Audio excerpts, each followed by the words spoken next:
If you want to move from Canada to the US and you're not going for family-based immigration and you're not going for investment-based immigration, that means you don't have $1 million to spend and move to the US and you don't have people in your family, then this video is important for you because I'm going to tell you exactly how, even with the lowest expense based on employment, you can legally move to the US. For work visas, there's actually a couple of options. I have a total of 3 options I'm going to be telling you about in this particular video, and this is very important because most people don't talk about one of these pathways, which I'll detail at the end.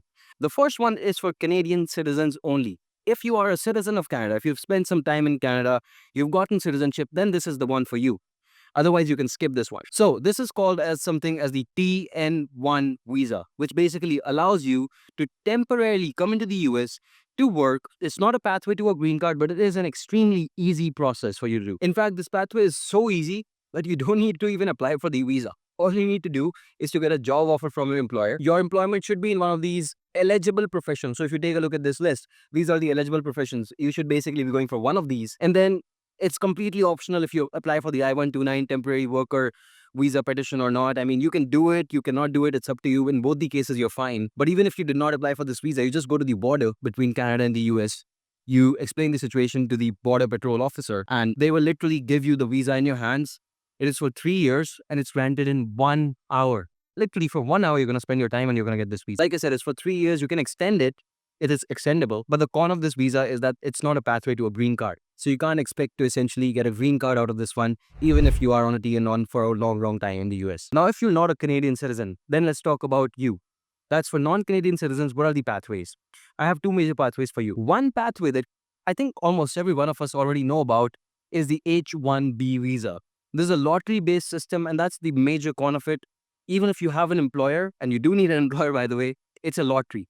So you can apply for the H-1B. I mean, if you get through the lottery, and it's once a year, if you get through the lottery, then you can come in on H-1B visa. There's an annual cap of 85,000 visas if you have a master's degree. Otherwise, it's only 65,000 for you with a bachelor's degree. And it is extremely hard to get. I would say about 20% of the people applying get it. It is given to you for 3 years if you do end up getting through the lottery.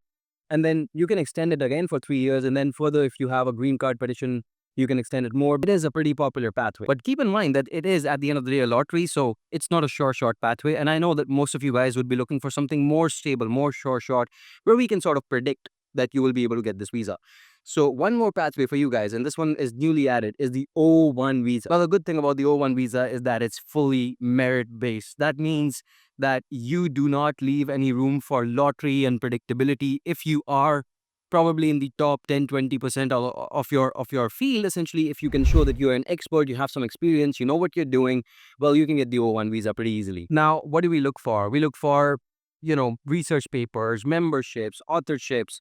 Maybe you have done some judging work in your field. Maybe you have a high salary job offer, essentially. Or maybe you have a critical role in a startup or a big company. Doesn't matter. It could be anything, really. Maybe you've won some awards. There could be a lot of things, a lot of ways to show that you are an expert in your field, but these are the most common ones. If you'd like to learn more about the O1 visa, I have a whole in-depth video and you can check it out right over here. I'm going to link it somewhere around here. But with that said, even if you're not extraordinary right now, you can work on your profile a bit, and with just 5-6 months of profile building, you should be in a position where you can easily go ahead and get the O1. Now, these are just some of the pathways, and I would love to give you a free evaluation if you're interested in the O1 along with a cheat sheet, because we do a lot of those every year. So you can go ahead, sign up on YMGrad.com. When you sign up, you're going to get a free cheat sheet. You can evaluate your own profile, or you can shoot me a message on the chat box over there, and I'm going to check if you are eligible. And this is absolutely free, by the way. It's not chargeable. So make sure you do that. You can also reach out to me on WhatsApp if you need more help, because there are other pathways, but these 3, I would say, are the most common, most reliable ones out there. And these, of course, don't need you to spend $1 million,